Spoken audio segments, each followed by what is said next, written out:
কুসুম ধারাবাহিকের অগ্রিম আপডেটগুলো সবসময় সবার আগে পেতে চ্যানেলটি সাবস্ক্রাইব করে পাশে থাকার অনুরোধ রইল। আজকের পর্বে গল্পের শুরুতেই দেখা যায় দেবীমা কিছুতেই এটা মেনে নিতে পারে না কুসুমের সাথে অনেক খারাপ ব্যবহার করছে নাকি মেঘা। আসলে মেঘা কথায় কথায় কুসুমকে বলেছে কুসুমের মধ্যে এত ট্যালেন্ট আছে, কিন্তু কুসুম সেই ট্যালেন্ট কাজে না লাগিয়ে দেবীমার বাড়িতে সামান্য স্টাফের কাজ করছে। আর এটা শোনার পরেই দেবীমা বলে, মেঘা, তোমার কি দেখে মনে হলো বলো তো যে আমরা কুসুমকে এক জায়গায় আটকে রেখেছি? তোমাকে এই সমস্ত কথা কে বলল? না মানে আমি তো বুঝতে পারছি না যে এই কথাগুলোর মানেটা ঠিক কী। তখনই মেঘা বলে, আসলে ম্যাম, আমার মনে হয়েছে কুসুম এত ট্যালেন্টেড হওয়া সত্ত্বেও আসল জায়গায় কুসুম কিছু করে উঠতে পারছে না। তাই আমার মনে হয়েছে এটাই, যে কুসুম যদি সুযোগ পেত আরও বেশি কিছু বাইরে যাওয়ার, তাহলে হয়তো ও নিজেকে অনেকটা জায়গা ধরে মেলে রাখতে পারত। কারণ ওর মতন মেয়ের প্রচুর ট্যালেন্ট আছে। চাইলে তো আমি ওকে আমার কোম্পানির ব্র্যান্ড অ্যাম্বাসেডর বানিয়ে দিতাম। আর এটা শোনার পরই ইন্দ্রাণী গাঙ্গুলি আরও বেশি করে রেগে যায় আর ঘরে গিয়ে অশান্তি করতে শুরু করে। রাজবাবু বলে, কি হয়েছে কি, তুমি এতটা অস্থির হচ্ছ কেন? এরপরেই মেঘার কথা বলে যে মেঘার মতন মেয়েকে তুমি আমাদের বাড়ির বউ করে আনতে চেয়েছিলে। আজ দেখলে তো কত বড় ক্ষতি করতে যাচ্ছিলে। আমার মনে হয় এইবারে মেঘাকে উচিত শিক্ষা দেওয়ার সময় এসে গেছে। আমি আর কোনোভাবেই পিছু পা হব না। রাজ তখন বলে, ইন্দ্রাণী, যা করবে ভেবে চিন্তে করো।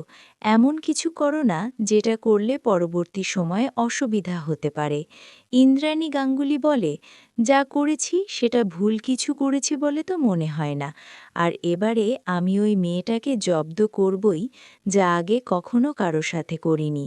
এরপর ইন্দ্রাণী গাঙ্গুলি ফোন করে সবটা বুঝিয়ে দেয় কি করতে হবে। তার মাঝখানেই ইন্দ্রাণী গাঙ্গুলি চলে এসেছে ড্রয়িং রুমে আর বলে, কুসুম কোথায়? কুসুমের সাথে আমার গুরুত্বপূর্ণ কথা আছে।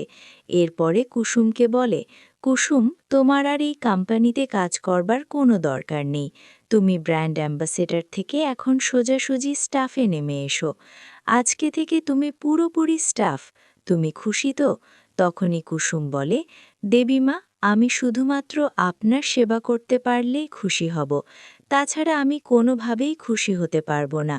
আমার মনে হয়, আর মেঘা ম্যাডামকেও বলছি, আমাকে কেউ জোর করে কিছু করায় না। আমি দেবীমাকে খুব ভালোবাসি আর খুব শ্রদ্ধা করি। সেই জন্য আমি কাজটা করতে চাই। তবে এই কাজটা আমি সারাটা জীবন ধরেই করতে চাই। আমার একটুও কষ্ট হয় না। তখনই ইন্দ্রাণী গাঙ্গুলি বলে, সেটা বললে তো হবে না কুসুম। অনেকেই বলছে আমরা নাকি তোমাকে জোর করে আটকে রেখে এসব কাজ করাচ্ছে। কুসুম বলে, এ বাবা, এসব একদমই ভুল কথা। দেবীমার মতন মানুষ হয় না। দেবীমা সবার সাথে রয়েছে। আর আমি কেনই বা এ সমস্ত কথা বলতে যাব? আমি খুব ভালো আছি। আমি এই গাঙ্গুলি বাড়িতেই স্টাফ হয়ে কাটিয়ে দিতে চাই।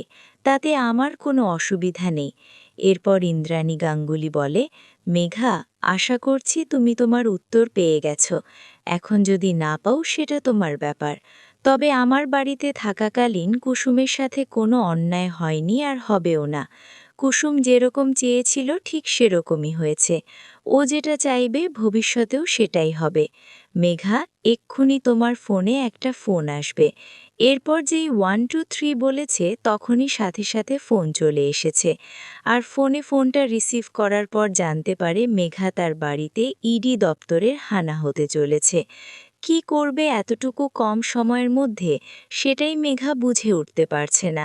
মেঘা তখন বলে, আমি জানি ম্যাম, এসব কিছু আপনি করিয়েছেন, কিন্তু কেন জানতে পারি কি?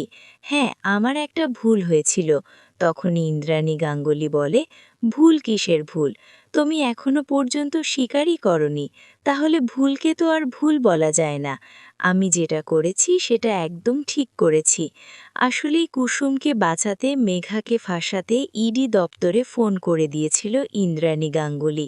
আর সেই ইডি এখন বাড়িতে আসছে মেঘার সব জিনিস তন্ন তন্ন করে সার্চ করবে বলে। এরপর মেঘাকে ইন্দ্রাণী গাঙ্গুলি একটা টোপ দেয় যে ইন্দ্রাণী গাঙ্গুলি কি রাখবে না স্টাফ হিসাবে আর এদিকে ব্র্যান্ড অ্যাম্বাসেডর হিসাবে। কিন্তু তুমি কি করতে চাও মেঘা? মেঘা তখন বলে, আমি আর কি করতে পারি, আপনি কি চাইছেন বলুন তো? ইন্দ্রাণী গাঙ্গুলি বলে, তুমি যে ভুলটা করেছ, ভুল কথা বলেছ সেটা ফিরিয়ে নাও, তাহলে আর সকাল পর্যন্ত ইডি থাকবে না কিন্তু। তখন মেঘা বলে, অন্যায় কোনো কথা বলিনি, যা বলেছি যেটুকু বলেছি সেটুকু একদম ঠিক কথাই বলেছি, তাই পিছুপা হওয়ার কোনো মানেই হয় না। এরপর মেঘা ছুটে যাচ্ছে নিজের বাড়িতে। অন্যদিকে মনে মনে কুসুম ভাবে দেবীমা এসব কি করছে আর কেনই বা করছে। দেবীমা কি জানে না এসব করে আলটিমেটলি কোনো লাভ নেই? দেবীমা তখন বলে, কুসুম, এ বিষয়ে তোমার কি মতামত? কুসুম বলে, আমার আবার কি মতামত থাকবে দেবীমা, আপনি যেই সিদ্ধান্ত নেবেন আমি সেই সিদ্ধান্তেই রাজি, আমার কোনো অসুবিধা নেই। তখন ইন্দ্রাণী গাঙ্গুলি বলে, যাক তাহলে সমস্যাটা মিটল। এই বাড়িতে কেউ আমার সাথে উঁচু গলায় কথা বলুক সেটা আমার একদমই ভালো লাগে না। যা বলার সামনাসামনি বলে নেওয়াটাই ভালো, তার থেকে ভালো আর কিছু হতে পারে না। এর মধ্যে রাজবাবু বুঝতে পারে যে ইন্দ্রাণী খুব রেগে গেছে। তখনই চলে এসেছে আয়ুষ। আয়ুষ এসে বলে, মা, আমি এসব কি শুনলাম? মেঘার সাথে নাকি তোমার ঝামেলা হয়েছে? কি নিয়ে আবার ঝামেলা হলো? তখন ইন্দ্রাণী গাঙ্গুলি বলে, ও কুসুমকে বলছে আমি নাকি কুসুমকে জোর করে এখানে আটকে রেখেছি। এটা কোনো মানে হলো? আমি এটাও বলেছিলাম ও যদি ওর ভুল শুধরে নেয় তাহলে আর কোনো অসুবিধা হবে না, কিন্তু ও তো ওর ভুল শুধরালো না, তাই বাধ্য হয়ে ওকে আমায় বার করতে হলো। আর এটা শোনার পরেই চমকে গেছে আয়ুষ আর বলে, মা, এটা কিন্তু তুমি ঠিক কাজ করলে না। তখন ইন্দ্রাণী গাঙ্গুলি বলে, আমি ঠিক কাজ করছি কি ভুল কাজ করছি সেটা কি এখন তুমি আমাকে শেখাবে? যেটা করেছি সেটা একদম ঠিক করেছি, ভুল কিছুই করিনি বলেই ভেতরে চলে যায়। আর এরপরে কুসুম ভাবে বাড়িতে তার জন্যই ঝামেলা হচ্ছে। এদিকে মেঘার কাছে সমস্ত প্রমাণ রয়েছে, কিন্তু মেঘা এত বড় বড় অফিসারের সামনে কি করবে কি না করবে কিছুই বুঝে উঠতে পারছিল না।